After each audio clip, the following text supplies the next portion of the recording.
is not enough. Unless he is suffering, how can you be sure that he is obeying your will and not his own?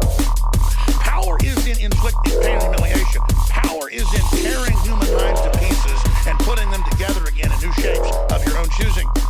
Do you begin to see, then, what kind of world we're creating? It is the exact opposite of the stupid, hedonistic utopias of the old reformers imagine. A world of fear and treachery and torment. A world of trampling and being trampled upon. A world which will grow not less but more merciless as it refines itself.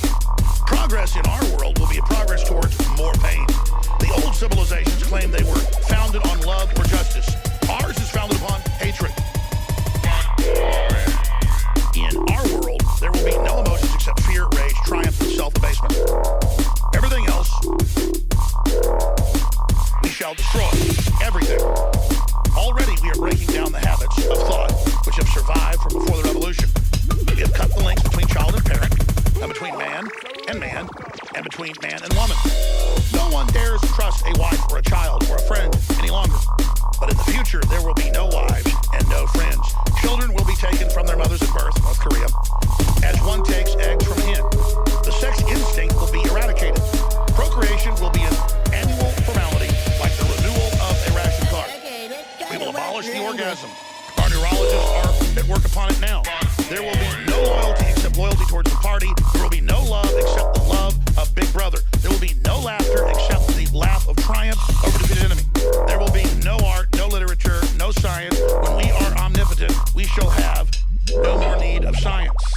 There will be no distinction between beauty and ugliness. There will be no curiosity, no enjoyment of the process of life, and competing pleasures will be destroyed. But always, do not forget this, Winston, always there will be the intoxication of power, constantly increasing and constantly growing subtler.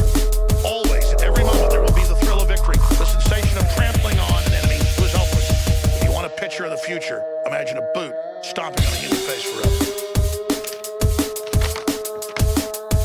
Now, think about this. He was there at the OSS with an MI6, and we all knew this forever, but when we talked about it, it was declassified 2 years ago, that the CIA spent billions in 1940s, 50s, and 60s money to put out ugly art, things that didn't make sense, to tell you that was beauty so that you would get a confused sense of what innately you saw as beautiful.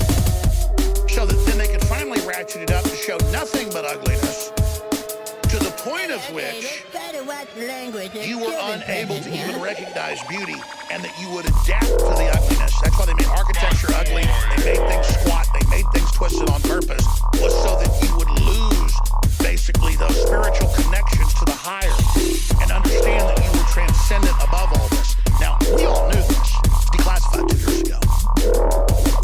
Education is meant to kill the love of knowledge. It's meant to kill the love of discovery. It's there to make sure none of these young people ever actually read real literature or actually ever begin to get involved in real art. And then they say, oh, the way you'll be successful is you're going to be an NFL football player. Even though there's only, what, a couple thousand NFL football players, even though genetically 99% of them couldn't be an NFL football player, that's where you can still have tribal male dominance and a simulation of the tribe where they can project their advertisements, their control. And Bernays all wrote about this. So that's the new manhood. And they can package the new femininity, and they just completely steal all of our birthrights away from us.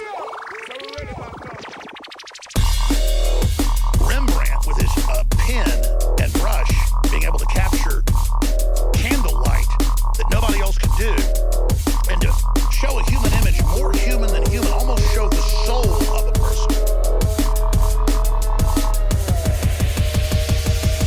That's not art. Okay, let's try to watch language. Greatest of Dutch painters. No.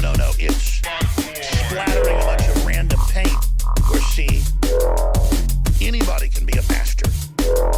And sure, some splattered modern art is okay. But the point is, they said, no, this is the highest level to set the precedent that they would choose what was high art. They would choose. They would define. Great example of this. We're going to get to it right now. This is what they were telling me during the last break. CNN has come out. I was wondering, they weren't really covering this.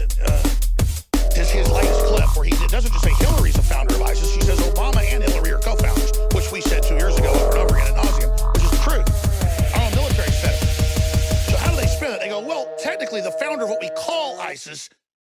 Muslim.